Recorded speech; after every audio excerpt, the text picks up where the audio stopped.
Hey guys, wanted to kick off another video. Really excited about getting into this topic that we're going to talk a little bit about today. And the topic is risks or regrets, right? Risks or regrets. So the number one wish that dying people have is that they wish they would have lived the life that they wanted to live and had the courage to live the life that they wanted to live, as opposed to living the life that other people wanted them to live.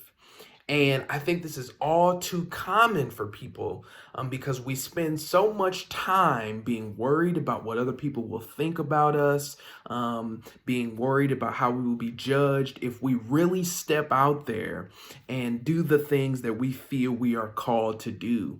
And that manifests into us not having or not taking the necessary risks in the right time, and then years down the line having regrets about why we didn't take the risk that we really felt like we should have at that particular point in time. So I want to talk briefly about seizing the moment or seizing your moment as opposed to having regrets down the line. So Proverbs 3:5 may be a familiar passage to some. To others, this may be the first time you're hearing it, but I want to read it for you so that you can really get an auditory understanding of what it is that I'm saying. Trust in the Lord with all your heart and do not lean on your own understanding, right? So I like to think of this illustration as it relates to this verse. If you remember back in the day, you used to maybe play this game called the trust fall, right? And you would cross your arms and someone would be behind you and you would fall back. And hopefully they would catch you. Well, I know for me that it wasn't 100% success rate in the trust fall game. You know, a couple times people or person that was behind me dropped me, right? They failed to catch me, right? And the thing that we need to understand with this is that people will let you down, right? People will fail you.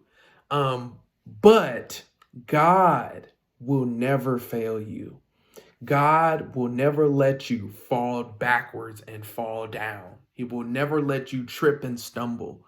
If we let go of our fears, our doubts, and our concerns about what other people are thinking, right, and only focus on the opinion that God has, we fall back into his arms, he will always catch us because that's how he works, right? That's how he works.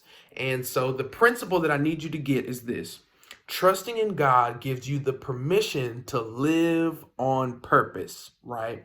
Trusting in God gives you the permission to live on purpose.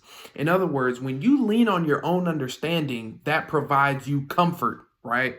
But when you trust God, that builds your connection with God that will allow you to live your best life for the rest of your life. So this week, I want you to take a risk that will cause you to trust God, right? I had a mentor that told me, he says, if you don't need God for your dream or your vision is too small. So I really want you to do something that is going to cause you to have to trust God and take that trust fall, because your understanding will make you comfortable, but your trust in God will give you the connection with him that will allow you to give yourself the energy and the focus to do what God is calling you to do. I hope this was good for you. See you guys soon.